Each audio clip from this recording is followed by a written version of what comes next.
Political and the Jewish Chronicle for sponsoring this event, and an even bigger thank you to all of you for turning out on one of the most beautiful evenings of the year.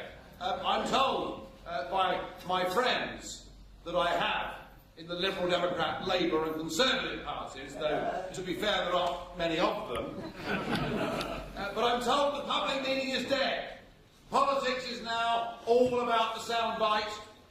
It's all about appearing on the telly, and what you really must make sure you never do is to go out and meet the public and be challenged by them. Well, let me tell you, I take completely the opposite view, and it's great to see so many of you here this evening, and whether you've come along here because you support UKIP and support what I have to say, whether you've come along with an open mind, whether you've come along because you just want to confirm all the reasons that you hate me, I'm not concerned by either of those things. I'm delighted to see you all here. And as Stephen, our chairman, said, what happened on May the 2nd this year was pretty remarkable. If you go back to 2009, in the European elections, UKIP did do remarkably well. We came second across the United Kingdom, but everybody said, well, don't worry about that. It doesn't really matter, because UKIP will never do it in any form of domestic election. And indeed, I know myself, after 20 years of hard pounding, that it's not always been easy for a party like UKIP to make a big electoral impression. And I say this because I was, in fact, the party's first ever candidate. We formed the party back in September '93. Within 6 weeks, I woke to the news that the Tory Member of Parliament for Eastleigh, one Stephen Milligan, had died overnight in what some may call strange circumstances. The older ones here understand it, and for the younger, ask your dads. And so I thought, well, in for a penny, in for a pound, I've joined this party, I'll be a candidate for UKIP. So I stood as UKIP's first ever candidate. And I can tell you, with some considerable pride, that by a crushing winning margin, clear blue water, of 162 votes, I managed to beat the late, great, screaming Lord Such, and therefore we weren't last. But if you fast forward 19 years on, there was another Eastleigh by-election, this time caused, of course, by Chris Huhne not owning up to 3 speeding points. Funny, isn't it? But I've never liked Chris Huhne very much. But isn't it funny that a glittering political career could be ended by something as simple as that? It all goes to show that when your granny tells you, if you're in trouble, hold your hands up and admit you've done wrong, it's the right thing to do. Anyway, who didn't do that? But fast forwarding 19 years, and what happened in the second Eastleigh by-election? Well, UKIP got 28% of the vote. Amazing. The Lib Dems just held on with 31, and arguably, without the postal vote, we would have beaten them completely. And what was really interesting was this. You see, if you read the Daily Mail, I would have said the Express, but Stephen writes for them, you may. But if you read the Daily Mail, their headline the next day was UKIP deprives the Tories of the Eastleigh seat. And there is this feeling that all UKIP voters are retired half-colonels living on the edge of Salisbury Plain. And that the whole thing is some right-wing, reactionary, stop the world, I want to get off movement. That is what the British press would have you believe. And yet, if you do the analysis on Eastleigh, you find, and Lord Ashcroft did it for us, Lord Ashcroft spent a fortune finding out who had voted UKIP, why they voted UKIP, and you know, where had they come from previously. And I'm very grateful to Lord Ashcroft for spending all that money, because it saved us as a party from having to do it. And what it showed was a third of our vote came from the Tories. A third of our vote came from the Lib Dems. 20% of our vote in that constituency came from old Labour. And 10% of our vote came from people who had not voted for any party for 20 years or more, so disengaged did they feel by the whole electoral process. So the reason, folks, that David Cameron was incapable of retaking the Eastern constituency was not because of UKIP's candidate Diane James and this ghastly Farage figure. No, the reason the Tories didn't win Eastleigh was because traditional Tory voters in those Hampshire villages on the River Itchen, who were used to hearing a Conservative Party that talked about enterprise, success, now have a Tory leader who seems to believe that gay marriage, the building of wind turbines, and making sure the foreign aid budget is the highest of any Western world country are and UKIP draws its support from across the board, and we do so because we stand up against a political class who are now completely and utterly disconnected with the thoughts, hopes and aspirations of ordinary, decent people in this country. We are being run by a bunch of college kids. Yes. A bunch of college kids. Nearly all of them. Nearly all of them went to the same school. They certainly all went to Oxford. They certainly all did PPE. Every one of them became researchers in a back office and members of Parliament aged 27 or 28 years old. We are being run, ladies and gentlemen, by a group of people from the so-called three main parties who have never done a day's work in their lives.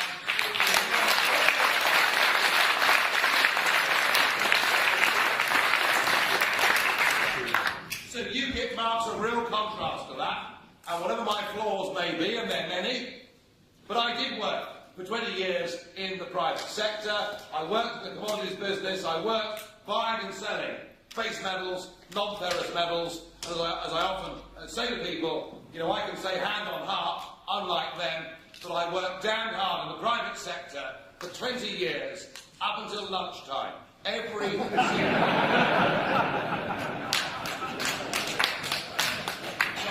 You know what went wrong after that? That was my choice.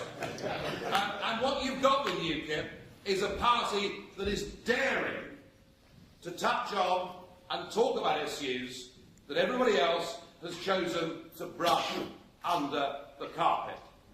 Now let me be clear. When some people say that UKIP is a single-issue party because all they talk about is Europe, what they are forgetting, what they are ignoring, that what we're talking about here is the biggest single constitutional question this country has faced since the 17th century. It is a question that is so absolutely fundamental that it goes to the roots of what being a nation is. It goes absolutely to the core of what democracy is. Listen, old son, you'll have your chance later, don't you worry. It goes to the core of what democracy actually is.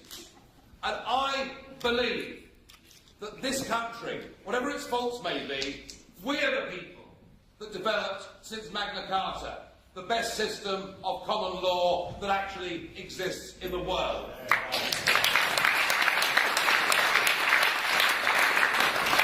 We are the people that took the original Greek concept of democracy and turned it into a concept named parliamentary democracy. And we made it, and we forged it, and in fact we exported it to the rest of the world. And we're the country. Don't anybody ever call UKIP or call the British people Little Englanders or people with a small island mentality. Far from that. Actually, through history, we've been the most pro-European country in Europe. Because if you think about it, those that went before us went to war twice to defend not just our democracy, independence, liberty and freedom, but the democracy, independence, liberty and freedom of other European nations too. And that, in my view,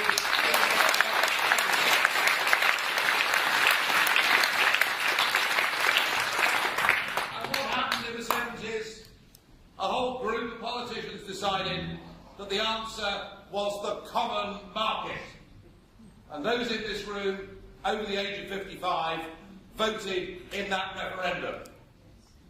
And I can see one or two of you that qualify and did vote in that referendum. Equally, actually half the audience probably didn't vote in that referendum. But those of you over 55 who believe what you were told by that nice Mr. Heath and Mr. Wilson and Mr. Thorpe before the Old Bailey trial. But you were told, remember, it was a common market. It was about free trade.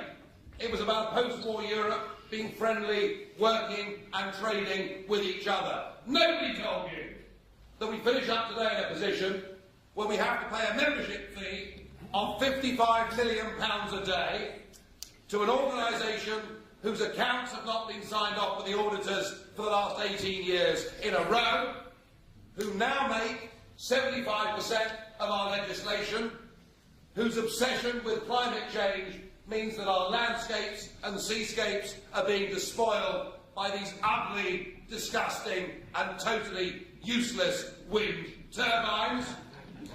You can clap.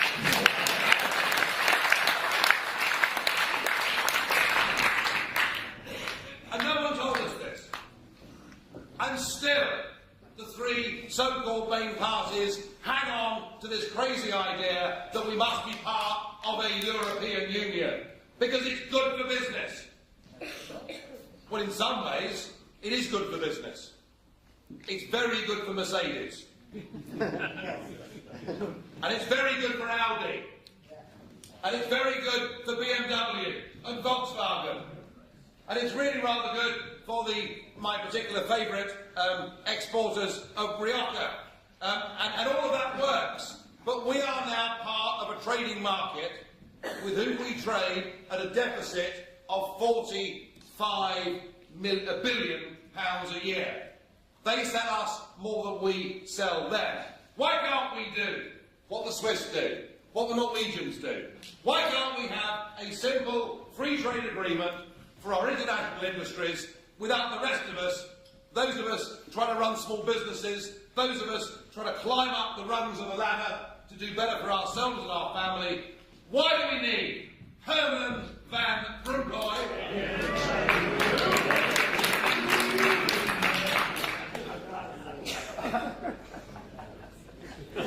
I've got to tell you, I'm not on his Christmas card list. But why do we need Herman Van Rompuy? Whoever asked for a European flag? Whoever asked for a European anthem? None of us. And that applies not just in this country, but it applies in the rest of Europe too. And I will not have anybody ever telling me that UKIP is an anti-European party. I want a Europe of sovereign, democratic nation-states trading together, cooperating together, being good next-door neighbours with each other. But this idea that we will stop the Germans from being beastly by all becoming part of one big state is in fact disproven totally by what's happened in Yugoslavia. Because the same idea applied there.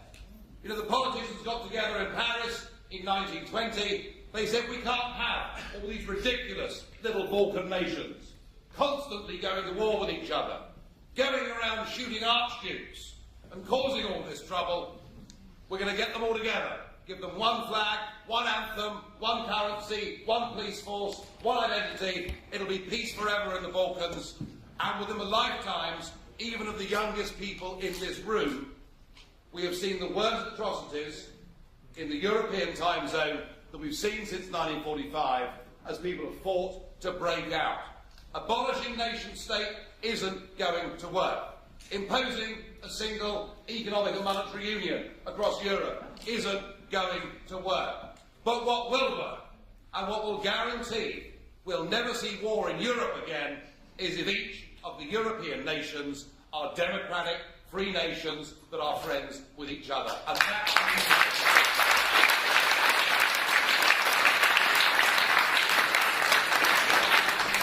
the people went out on May the 2nd and they voted for us because they despise the current political class who don't connect with them. They went out on May the 2nd and they voted for us because, like us, they want us to trade with Europe but to govern our own country and respect and bring back our own democracy. But they also voted for us because we dared to touch on an issue that really had been brushed under the carpet for decades. And that issue is immigration. Now, let's just think back about British history on immigration and what is these days called asylum. But I want to abolish the word asylum. I want to go back to the original meaning of the word, which was refugee status. You know, we all understood what that meant. And this country has been the most open and the most welcoming country in the whole of Europe to genuine refugees fleeing in fear of their lives. We did it to the Huguenots back in the 18th century, and Jeremy Paxman seems to think it's terribly funny that my family were prosecuted French Protestants, that somehow I'm not fit to lead UKIP because my family originally came from another European country, all of which goes to show how the BBC completely and utterly missed the point about what is great about this country, that we are tolerant, and we are open, and that it matters to us, and that we have values. And we did the same thing for Jews being persecuted in Russia just over 100 years ago. And we did the same thing again for Jews being oppressed in Germany, and perhaps Austria too. And we did the same thing again in 1972, when that madman, Armin, said that he would massacre all of the Asians who were living in Uganda. We had a very big debate in 1972 about could we cope with the sheer numbers of people, the sheer number of Asian people living in Uganda that would come to Britain. And there were many that said that an influx of this size would be difficult to assimilate into Britain. In the end, we decided that our moral obligation was so great, and that the fear of those people literally being killed by this idiot meant that we would throw caution to the wind. And we did. And 27,000 people, 27,000 men, women and children from Uganda came to Britain in 1972. I'm pleased to say that they have been one of the most successful immigrant groups that have ever come to Britain. They've produced more millionaires and their children have integrated better, and it's been a huge success. But, ladies and gentlemen, it is about numbers. Because what Blair did was to literally open the doors to the whole of the world. And in particular, to open the doors to the whole of the former communist states in Eastern Europe. And when I talk about the former refugee migrations to Britain, when I talk about the managed migration policy that we had from Windrush up until nearly the year 2000, at the very most, we were talking about 30 to 50,000 people a year coming into Britain. For the last 10 years, ladies and gentlemen, the average number of new entrants into Britain has been slightly over 500,000 people a year. It is impossible. It is unsustainable. We do not have the infrastructure. We do not have the hospital places. We do not have the social service welfare provision for this country to head towards a population of 70 million by 2025. And that's where we're going. And what I've majored on is the fact that on January the 1st next year, we will open our doors to 28 million people from Romania and Bulgaria, countries that are far poorer than Poland or Latvia and Lithuania, and we open our doors on a completely unconditional basis. Now, I would put this to you, as I put it to the electorate in the county elections on May the 2nd this year. How can it make sense when we have 1 million of our own young people, our 16 to 24-year-olds, already unemployed, how can it make sense to unconditionally open up the borders to an uncontrolled supply of unlimited, unskilled labour? Surely the time has come for us to say, let's put the interests of our own people first.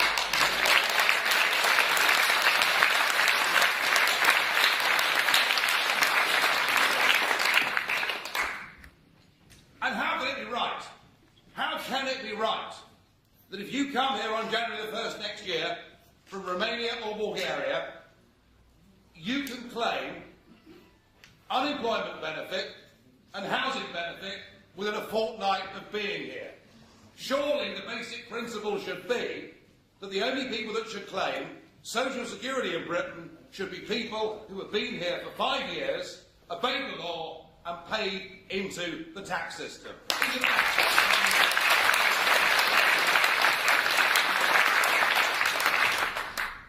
And I would also add, and this perhaps is the ultimate taboo that nobody has dared to ever raise before, but it's true. If you look at the crime figures for London alone, for ATM crime, year on year, first quarter 2012 to first quarter 2013, there has been a trebling of the numbers of people in London who, when they've gone to get cash out from the hole of the war machine, have been mugged.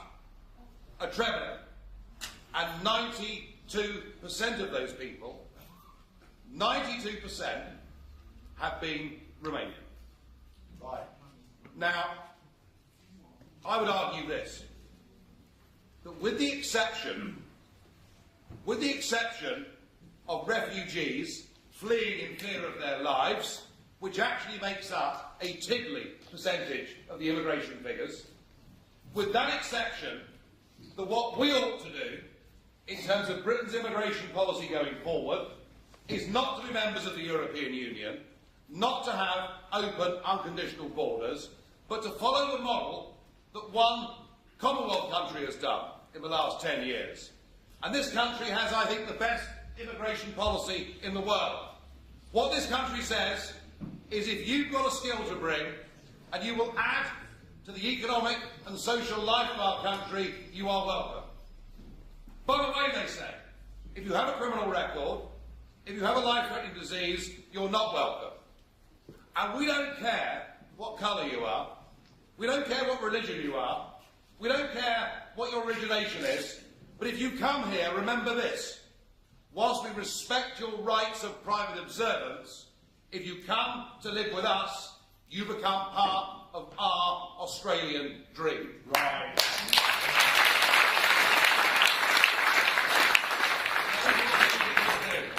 Now, there's one other area, one other policy area that I will talk about tonight, and it's this. I think that the real heroes of the British economy are the 4.5 million small businessmen and women in this country who in many cases slog their guts out, take huge financial risk, often spend their lives actually working so that the staff can get paid rather than they can get paid. And it's those small businessmen and women that provide over 60% of the jobs in the private sector in this country. There is no other group of people who have suffered more by two things. Firstly, being run by career politicians who've never had a job, but secondly, by being part of a statist, over-regulated European Union, which means they're terrified to employ people unless they have to get rid of them. They're bound up in a health and safety culture that has gone to levels that it is frankly ludicrous.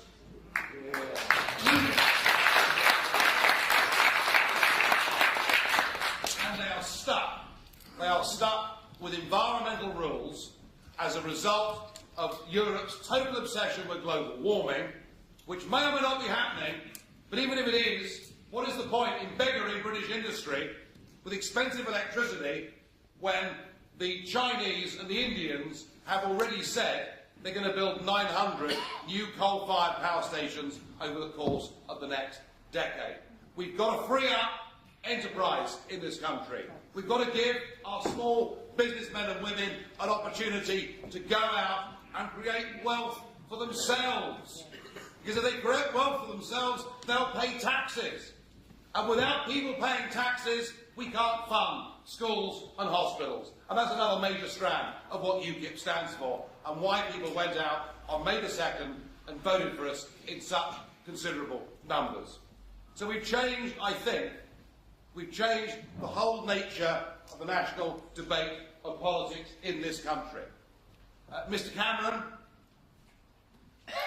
who 2 years ago three-line whipped his own party not to have a referendum on the EU, has now three-line whipped his party to having a referendum on the EU.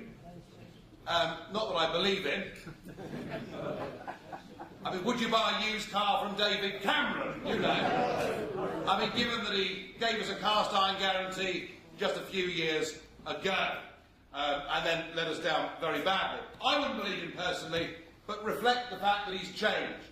Ed Miliband is now apologising for immigration that happened under the terms of the Labour government. And Nick Clegg is apologising for virtually everything that has happened since 1066. So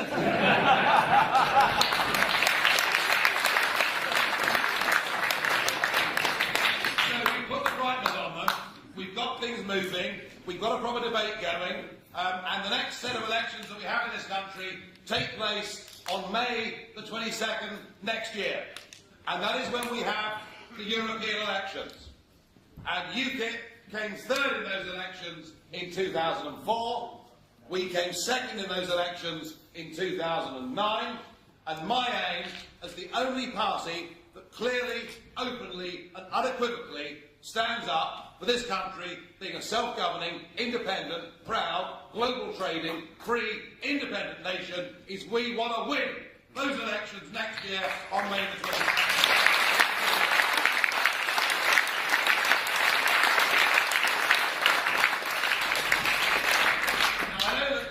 In a moment, Stephen is going to question me on specific Jewish affairs, and that's fine. But I want to say this to you. And I'm not coming here, like everybody else, to be fawning to the Jewish community, to say you're the most important group of people that exist in this country, although in many ways you may well be. I'm not a con man. I'm not a con man, but I will say this. We, as a party, absolutely fundamentally do believe in the right of the State of Israel to exist, and we have huge sympathy.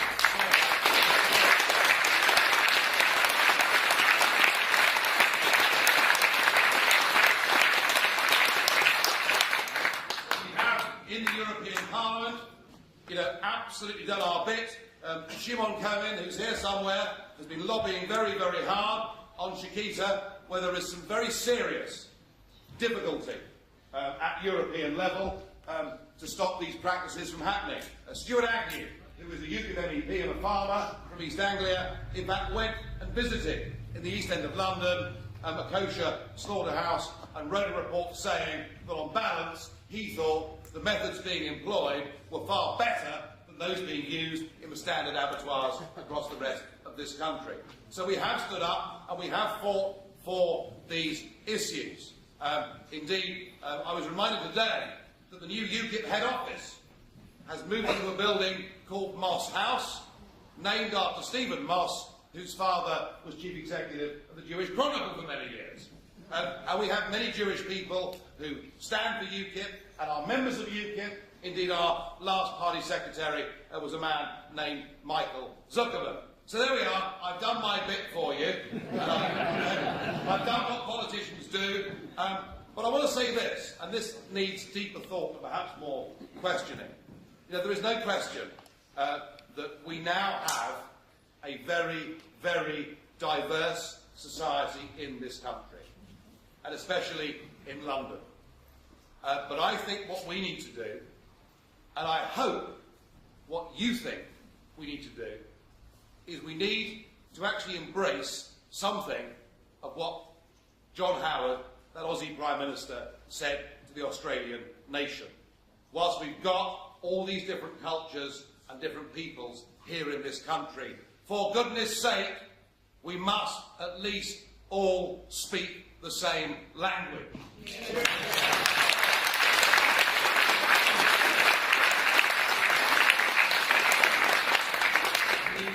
genuinely shocking to travel now on public transport in many parts of London and literally to feel, am I the only person here that is speaking English? We have gone through 40 years of state-sponsored, taxpayer-funded multiculturalism. And the idea of multiculturalism has been to exaggerate the differences between all of our communities. And I believe we must go for the opposite approach, which is to respect each other, respect our differences, respect our religions, respect our private observance, but to be bound together with one absolute aim that we can all share, whoever we are, whatever our religion, and wherever we're from, and that is unashamedly, we are going to be patriotic about Great Britain, and we want Great Britain to be democratic-free and If it's all so obvious, everything you've said, it's all common sense as you put your last tour, why are UKIP the only one saying it? Oh, the ability of the political class to get things wrong wholesale is not new. And I'm going to be really controversial here, Chairman, and point something out that may appall some in this audience, but it's true. From 1933 to 1936, virtually the entire British establishment, including Lloyd George, the hero of the First World War, including, during his brief tenure, Edward VIII as king, most of the British aristocracy, virtually the whole of Fleet Street, and a vast majority of Parliament thought Hitler was a very, very good man. After the Sudetenland, they all didn't think he was a good man, but they thought he was containable. And there was nothing too much to worry about. And the only person that warned from 1933 onwards, clearly and consistently, with the support of 20 backbenchers who were mocked and derided in cartoons in the Time newspaper as being warmongers, lunatics, eccentrics. I would say cranks, gadflies and fruitcakes, but that was later. And the only people that stood up to it were Churchill and a small crew in Parliament. Do not underestimate the ability of the political class through groupthink to get things wrong. They've done it before, and they've done it on this.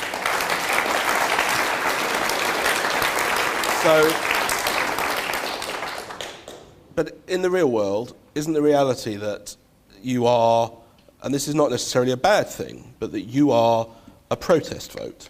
That you are, if the Liberal Democrats were not in coalition now, it would be the Lib Dems, as traditionally happens between elections. There's no vehicle through the Lib Dems anymore, so people have turned to UKIP.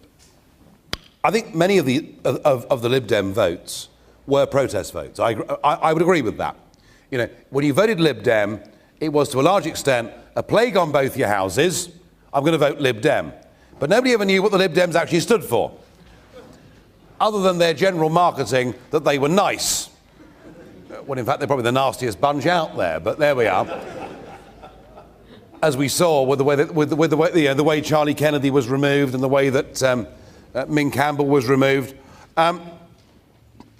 Nobody that votes UKIP is in any doubt of exactly what we stand for. Our policies, we wear them on our sleeves, we're not ashamed of them, we're actually rather proud of them. And I first heard this protest vote idea the morning after the Easter election. You know, the BBC said, it's a protest vote. And Ken Clarke came on. I like Ken Clarke. Isn't he wonderful? I mean, there we were. No, he's wonderful to me. The Sunday before the local elections this year, I was in the kitchen, I was washing up, honestly, I was washing up after breakfast, and Sky News was on, and they said, we're now going to Kenneth Clarke's garden in Nottinghamshire. And there, wearing this bizarre turtleneck arrangement, was the former Chancellor of the Exchequer, looking like he'd been dragged through a hedge backwards after a heavy Saturday night, saying UKIP are all a bunch of clowns. And I think he must have put 2 to 3% on our vote. So thank you very much. I'm actually thinking at the UKIP conference this year of perhaps inaugurating the annual Ken Clarke Cup for services to Euroscepticism and British independence. So I'm used to all this rubbish. I'm used to all this abuse. Do you know what? None of it means a damn thing. And actually, whatever they say, it doesn't really matter. Whatever they say about us doesn't matter, and whatever they tell the public now almost doesn't matter. Our loss of faith, our loss of belief, our loss of deference for our political class is now so total that I think we're going to head into a period of massive political change, and I think UKIP are going to be the catalyst for that change. I really do. Okay. Let's deal head on with one of the issues that I think most disturbs a lot of the Jewish community. You've been very clear about the fact that you will have no truck with racism and those kinds of issues, and that you're not a repository for ex-BNPites and those kinds of issues. However, there is a pattern, isn't there? I mean, if one looks at things, you know, David Cameron's dismissal of you as fruitcakes and loonies and closet racists, there is a kernel of truth in some of that. You may not be. But if we look at some of the activities of UKIP members, you had council candidates in Rotherham and Leicester who had links to the BNP. You had a candidate in Sussex who accused Jews of engineering the Second World War and talked about how important the Protocols of Zion was for understanding the world. Lord Willoughby de Brooke, one of your spokesmen in the House of Lords, talked about austerity as being austerity macht frei and the way the Germans operated. And when it was pointed out to him how offensive this was, adamantly refused to apologise. I mean, there is a pattern, isn't there? It may not be in the core of UKIP, but you do seem to attract these people. Well, can I just... I knew this question was coming up, and it's quite right that it does. I want to make this clear. We are the only party in British politics who actually forbid former members of the BNP or other extremist organisations from even joining our party as members, and I've got that written into the constitution of the party. All right? The Labour Party have former BNP councillors who've defected to them who now sit as Labour councillors in places like Stoke and other parts of the north of England. You know, you can comfortably leave the BNP tomorrow and join the Conservative Party or the Lib Dems and become an officer at local level. So we have done more than any other party in British politics to make sure there are no extremists in our ranks. Have we been caused embarrassment by some people? Yes. I put out a big call at the end of last year for as many people as possible to stand for UKIP in the English County Council elections, because I wanted the electorate to have the opportunity to vote for us and what we believed in. And 1,740 people came through and answered that call. Of that number, 6 caused us embarrassment. 6. Having been through, I suspect, the heaviest scrutiny any party's local election candidate list has ever been through. You know, Peter Mandelson and others who've got some very serious funding for I'm not sure where, and I better not say what I think, otherwise I'll be sued, went right through every candidate of ours and found out if some of them had nutty or dangerous or unpleasant views. I promise you, if we'd done it to the Tory list, or the Labour list, or the Lib Dem list, we'd have found the same, or perhaps even worse.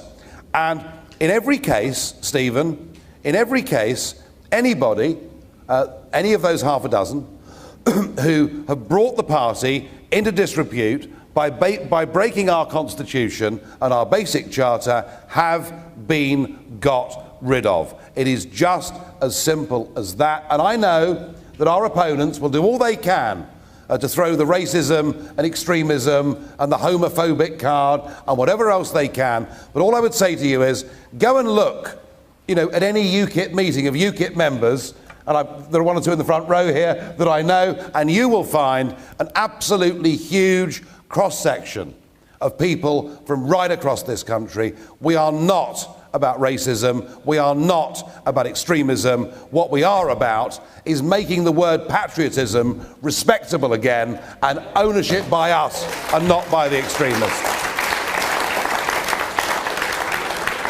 Okay, let's move on to an association of that. I mean, one of your big campaigns, you mentioned it tonight, is immigration.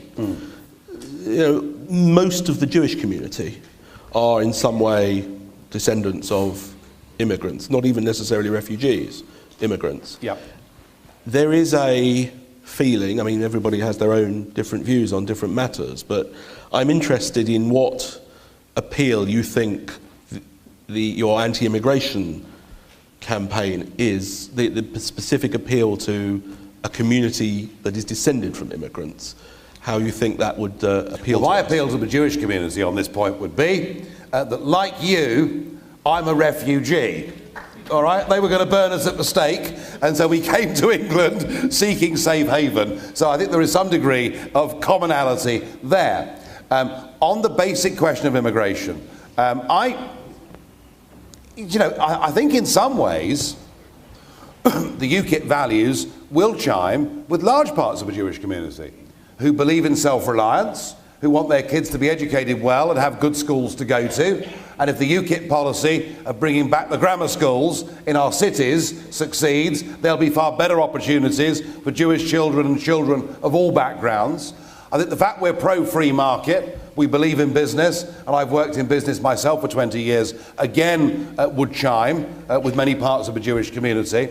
But I want to repeat this simple point, that immigration, including refugee status, from 1950 until Tony Blair got in, ran at 30 to 50,000 people a year, and that it's now been running for the last 10 years at 500,000 people a year.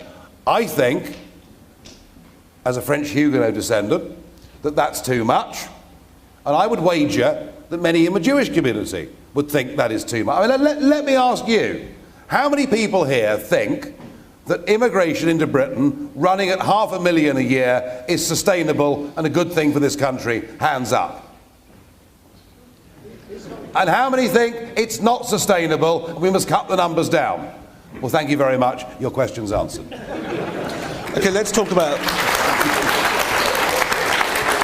Being a bit cheeky, I'm sorry. No. Let's talk about schools. You talked about your policy of a grammar school in every town. What's your position on... I mean, there's some controversy, a number of Muslim faith schools that are perceived as teaching, as hotbeds of radicalism, as it were, of inculcating radical ideas into young children. What is your position on Muslim faith schools?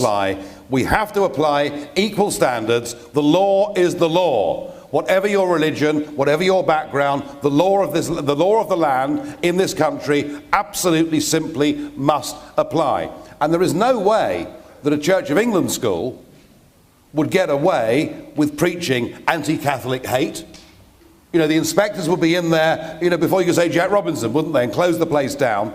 And by the same token, if through parental choice we're going to have some Muslim schools in this country, albeit with the 15% from other religions that the legislation would demand, if we're going to have Muslim schools in this country, the same laws must apply, and they must not be able to spout anti-Jewish hate without the same fear of being closed down. We must apply the law of the land equally. I'm a Christian. I'm a somewhat lapsed, but I'm still a member of the Church of England, and I can't tell you how absolutely shameful I thought it was that the Archbishop of Canterbury, Rowan Williams, actually said that we should tolerate and allow Sharia law in British cities. How dreadful. So let me ask you, I wanted to get you onto the question of faith schools and where you draw the line, because I want to ask you about some Jewish faith schools. An issue that's provoked some controversy in the last month or so has been the demand that evolution is taught as part of the national curriculum, and in some Jewish faith schools, there is some opposition from some of the more religious side of things. I just wondered what your position is on that. I have to say, I mean, I strongly believe in free choice. I strongly believe in... You got bored? I strongly believe in parental choice, although, you know, I spent the earlier part of this week in Belfast, you know, where I saw very divided communities, and it sometimes, when I see someone like Belfast, it does make me think twice about these things. I think, to be honest with you, in terms of the Jewish schools, of a national curriculum, and the teaching of evolution, I think it is actually important that all the kids in this country, regardless whether they're Christian or Muslim or Jewish or Hindu or whatever they are, I think it's actually rather important that all of the kids are given the same basic exposure to ideas. Whether they agree with those ideas or not, they must be exposed to those ideas. Right, now, you actually mentioned in your remarks Shakita and circumcision and the pressures at the European level on those issues. One of the things that you may not be aware of, the JC conducted a poll in March of this year about attitudes just generally across the country to those two issues, and one of the statistics leapt out at us, which is that 71% of UKIP supporters are opposed to religious slaughter and to circumcision. And it's quite it was by far the strongest correlation of any political party to being either pro or anti.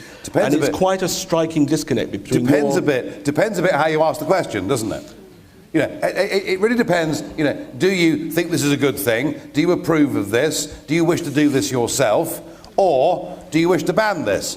And they're very, very different things, aren't they? Mm-hmm. So, you know, even if that poll is correct, and even if 71% of UKIP supporters are not comfortable with religious slaughter because they come from a different culture and a different background, and it's not their way, that is not the same thing as saying to your community, you should not be allowed to do it. And I think one of the things that is clear and consistent in UKIP is whatever our views, whatever our disputes, whatever our dislikes, we are fundamentally a strong libertarian party that says you may pursue what you wish to pursue, providing it doesn't hurt or affect me. So I think that poll, and there are lots of polls like this, because they want to paint UKIP out to be, you know, completely turn the clock back to the 1950s and everything else, and you can prove all sorts of things with questions. That particular piece of evidence doesn't convince me of anything. So you're unambiguous in your support for the freedom for religious slaughter? Well, why would Paul Nuttall, my deputy, you know, have worked as hard with Shimon Cohen as he's done over many, many months when there is a serious threat to your customs and way of life? And why would Stuart Agnew, you know, I mean, I've even got the report here. I mean, have it, please. No, I'm sorry. You know, I'm only asking the questions. You know, why would Stuart Agnew have actually taken the trouble to go and visit the Jewish slaughterhouse to look at it and to conclude, I repeat, that compared with the mass killing factories that have become the general abattoirs in this country, he thought the standards were incredibly high. So, you know, I'm saying that because it's genuine and it's true. And do you know what, Stephen? If it wasn't true, I wouldn't say it. Yeah. No, absolutely. I'm here to elicit information. I want to have a fight with you. Well, I'm going to open it up to questions from the audience in a second, but I just wanted to ask you a few broader questions on Israel and the Middle East and those kinds of issues. What Middle East countries have you visited? I've done business in Egypt. I did business in Lebanon. In fact, I went to Lebanon many, many times. Dubai, similarly. I've only ever been to the Middle East on business. I've never been on holiday. I did do business in Tel Aviv. So you've been to Israel? I've been to Tel Aviv once, but that was back in the 80s, and to be honest, I think I was there for 8 hours. Flew in, had a meeting, and left again. So I can't say to you that I'm a first-hand expert on the Middle East. Because I'm interested in, I mean, let's take you as you would like to be taken, as a serious political force that one day would hope even to form the government. And let's say Nigel Farage is in charge, and let's say Israel bombs Iran. which has all kinds of consequences. I mean, I'm using that as an example because I want to draw you out on this. What's your reaction? One of horror. If anybody bombs anybody, it's one of horror. I said earlier that I'm very sympathetic for Israel. I'm sympathetic because they're surrounded by states, many of whom actually want to obliterate them from the face of the earth. You know, and we in this country, ever since the Balfour Declaration in 17, have basically been clear and consistent that the Jewish people deserve and need a homeland.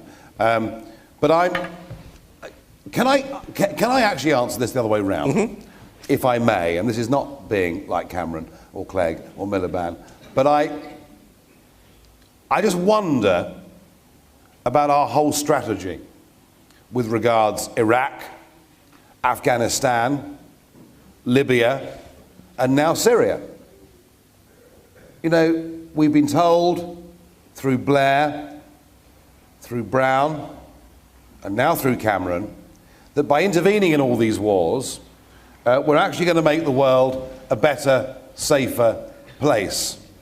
And actually, I think what we've done is to make the world an even more unstable place, where certainly life for Christians is now becoming intolerable in Libya and in Egypt. And I suspect that our intervention in all of these areas, in some cases, has added to the rhetoric and the thought that America and Britain are on the side of Israel, and that actually Israel is being hated even more as a result of what we in America have done in Afghanistan and Iraq. You know, to get back to your original question, it's an almost impossible question to answer because you can't answer it until you're there. I do not support acts of aggression, even from countries who feel their very existence is threatened. But frankly, when it comes to the Arab countries in the Middle East, I personally would pursue a policy of non-intervention. I don't believe our military action in those countries is making life better for anybody. Because you see, we have a lot of, as a community, we're used to hearing politicians say how strongly they support Israel and how much they believe in its right to defence.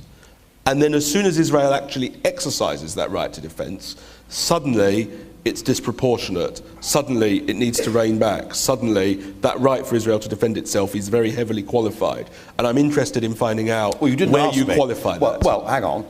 You know, your question... Yes. This is another question. No, I mean, your question, where this conversation's a difficult topic, I know, but your question actually began not with Israel defending itself, but with Israel launching an outright strike. But that may be a defensive action, you see. Well, that's the issue. Well, it's a different question then, isn't it? Okay.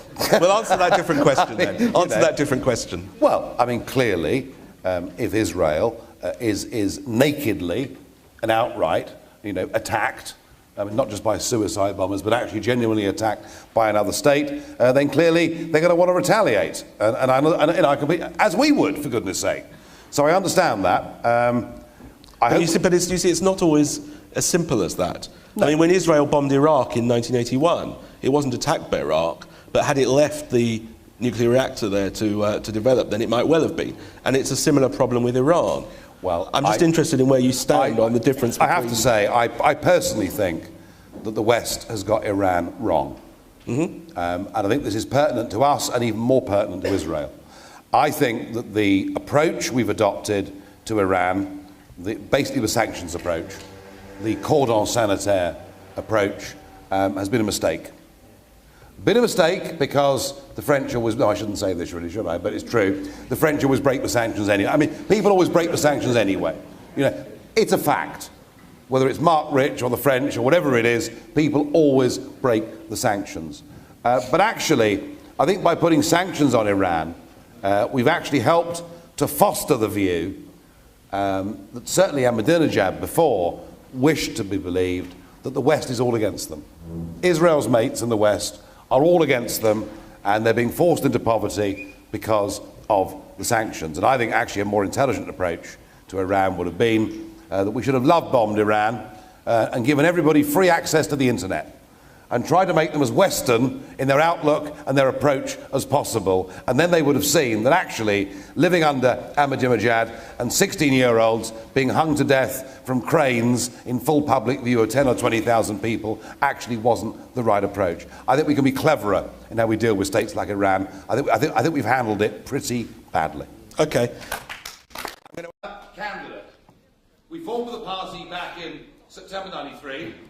Within 6 weeks, I woke to the news that the Tory Member of Parliament for Eastleigh, one Stephen Milligan, had died overnight in what some may call strange circumstances.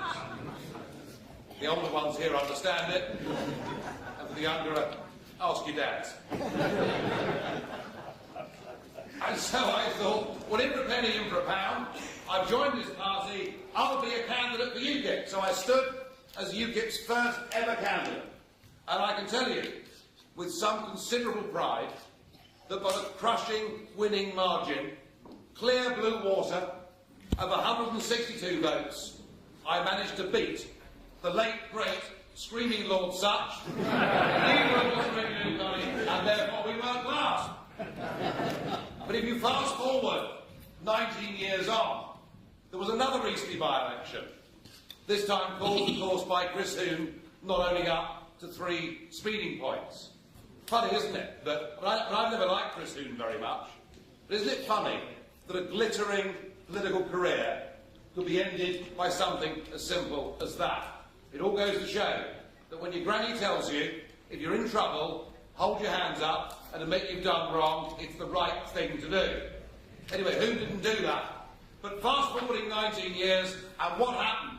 In the second Eastleigh by-election, well, UKIP got 28% of the vote. Amazing. The Lib Dems just held on with 31, and arguably, without the postal vote, we would have beaten them completely. And what was really interesting was this. You see, if you read the Daily Mail, I would have said the Express, but Stephen writes for them, you know.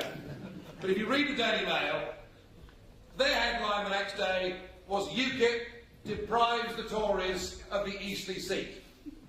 And there is this feeling that all UKIP voters are retired half-colonels living on the edge of Salisbury Plain. And that the whole thing is some right-wing, reactionary, stop the world, I want to get off movement. That is what the British press would have you believe. And yet, if you do the analysis on Eastleigh, you find, and Lord Ashcroft did it for us, Lord Ashcroft spent a fortune finding out who had voted UKIP, why had they voted UKIP, and you know, where had they come from previously. And I'm very grateful to Lord Ashcroft for spending all that money, because it saved us as a party from having to do it. And what it showed was a third of our vote came from the Tories. A third of our vote came from the Lib Dems. 20% of our vote in that constituency came from Old Labour. And 10% of our vote came from people who had not voted for any party for 20 years or more, so disengaged did they feel by the whole electoral process. So the reason, folks, that David Cameron was incapable of retaking the Eastleigh constituency was not because of UKIP's candidate Diane James and this ghastly Farage figure. No, the reason the Tories didn't win Eastleigh was because traditional Tory voters in those Hampshire villages on the River Itchen, who were used to hearing a Conservative Party that talked about enterprise, success, now have a Tory leader who seems to believe that gay marriage, the building of wind turbines, and making sure the foreign aid budget is the highest brush under the carpet. Now let me be clear. When some people say that UKIP is a single-issue party because all they talk about is Europe, what they are forgetting, what they are ignoring, that what we're talking about here is the biggest single constitutional question this country has faced since the 17th century. It is a question that is so absolutely fundamental that it goes to the roots of what being a nation is. It goes absolutely to the core of what democracy is. Listen, old son, you'll have your chance later, don't you worry. It goes to the core of what democracy actually is. And I believe that this country, whatever its faults may be, we're the people that developed, since Magna Carta, the best system of common law that actually exists in the world.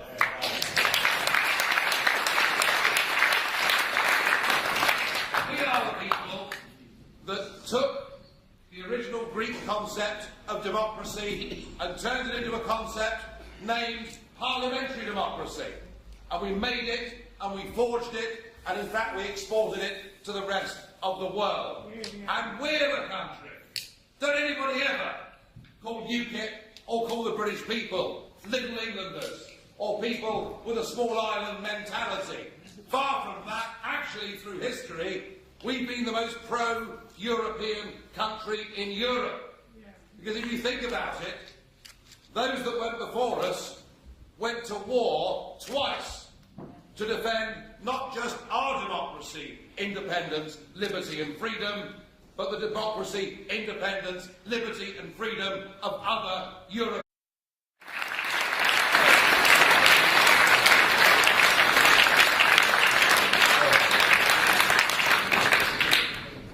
Can I begin by saying a massive thanks to the Palestinian School and the Jewish Chronicle for sponsoring this event, and an even bigger thank you to all of you for turning out on one of the most beautiful evenings of the year.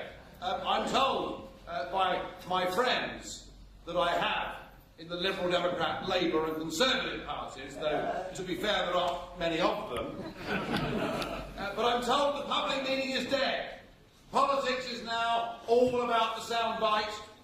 It's all about appearing on the telly, and what you really must make sure you never do is to go out and meet the public and be challenged by them. Well, let me tell you, I take completely the opposite view, and it's great to see so many of you here this evening, and whether you've come along here because you support UKIP and support what I have to say, whether you've come along with an open mind, whether you've come along because you just want to confirm all the reasons that you hate me, I'm not concerned by either of those things. I'm delighted to see you all here. And as Stephen, our chairman, said, what happened on May the 2nd this year was pretty remarkable. If you go back to 2009, in the European elections, UKIP did do remarkably well. We came second across the United Kingdom, but everybody said, well, don't worry about that. It doesn't really matter, because UKIP will never do it in any form of domestic election.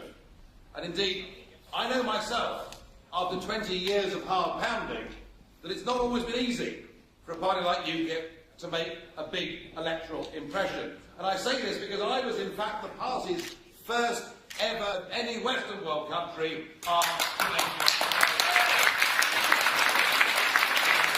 UKIP draws its support from across the board. And we do so because we stand up against a political class who are now completely and utterly disconnected with the thoughts, hopes and aspirations of ordinary, decent people in this country. We are being run by a bunch of college kids. Yes.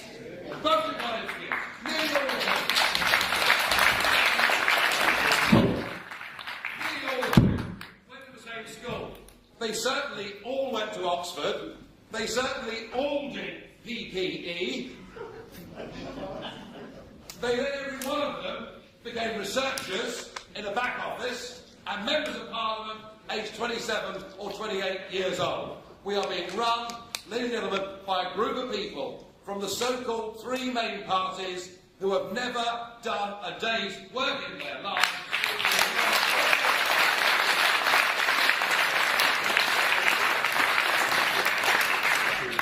So UKIP marks a real contrast to that, and whatever my flaws may be, and they're many, but I did work for 20 years in the private sector. I worked in the commodities business. I worked buying and selling base metals, non-ferrous metals, and as I often say to people, you know, I can say hand on heart, unlike them, that I worked damn hard in the private sector for 20 years, up until lunchtime, every single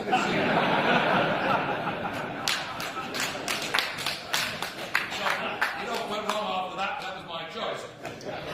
And what you've got with UKIP is a party that is daring to touch on and talk about issues that everybody else has chosen to